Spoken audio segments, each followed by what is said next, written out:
ఓం శ్రీ మాత్రే నమః. ఎంత సంపాదిస్తున్నా రూపాయి మిగలడం లేదా? తెచ్చిన అప్పులు కొండలా పెరిగిపోయి రాత్రిపూట నిద్ర కూడా పట్టడం లేదా? లక్ష్మీదేవి అనుగ్రహం మీకు కలగాల అంటే రేపు రాబోయే అమావాస్య రోజు రాత్రి మీ ఇంట్లో ఈ ఒక్క చిన్న పని చేసి చూడండి. మీకున్న అప్పుల బాధలన్నీ కొద్ది రోజుల్లోనే తీరిపోవడమే కాదు, ఇంట్లోకి ధన ప్రవాహం మొదలవుతుంది.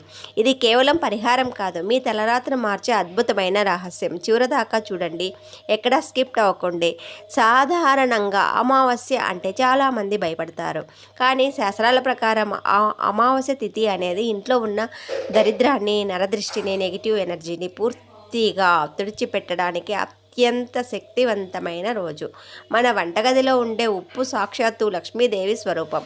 ఉప్పుకు చెడును, నెగిటివ్ ఎనర్జీని లాగేసుకునే అద్భుతమైన శక్తి ఉంది. ఈ అమావాస్య రోజు ఉప్పుతో చేసే ఈ చిన్న తంత్రం మీ అప్పులన్నింటికీ కర్పూరంలా కరిగించి వేస్తుంది. ఈ పరిహారానికి మీకు కావలసిన ఒక కొత్త మట్టి పాత్ర లేదా ఒక గ్లాసు బౌలు. స్టీల్ లేదా ప్లాస్టిక్ పాత్రలు అస్సలు వాడకూడదు. ముందుగా ఆ పాత్ర నిండుగా కల్లుప్పు అంటే దొడ్డు ఉప్పును పోయండి. ఆ తర్వాత అత్యంత పవిత్రమైన పసుపు, కుంకుమలను ఆ ఉప్పుపై చల్లండి. ఇప్పుడు అన్నిటికంటే ముఖ్యమైనది ఒక 5 రూపాయల బిళ్ళ తీసుకుని ఆ ఉప్పు మధ్యలో ఉంచండి. ఈ 5 రూపాయల బిళ్ళ ధనాన్ని ఆకర్షించే ఒక శక్తివంతమైన అయస్కాంతంలా పనిచేస్తుంది.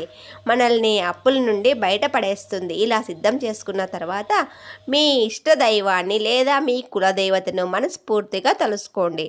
అమ్మ, మా అవసరం కోసం ఈ పరిహారం చేస్తున్నాము. మాకున్న అప్పుల బాధలు, ఆర్థిక ఇబ్బందులన్నీ తీరిపోయేలా చూడు తల్లి. మాపై నీ చల్లని చూపు ఎల్లప్పుడూ ఉంచు అని గట్టిగా సంకల్పం చేసుకోండి. ఇలా సంకల్పం చెప్పుకున్న పాత్రను మీ వంటగదిలో కానీ లేదా పూజా గదిలో కానీ ఎవరికి అంత సులభంగా కనిపించని ఒక మూలన భద్రపరచండి. గుర్తుంచుకోండి, ఈ 2 చోట్ల కాకుండా వేరే ఎక్కడా పెట్టినా ఫలితం ఉండదు. ఈ చిన్న పరిహారంతో మీ ఇంట్లో వచ్చే అద్భుతమైన మార్పులను మీరే గమనిస్తారు.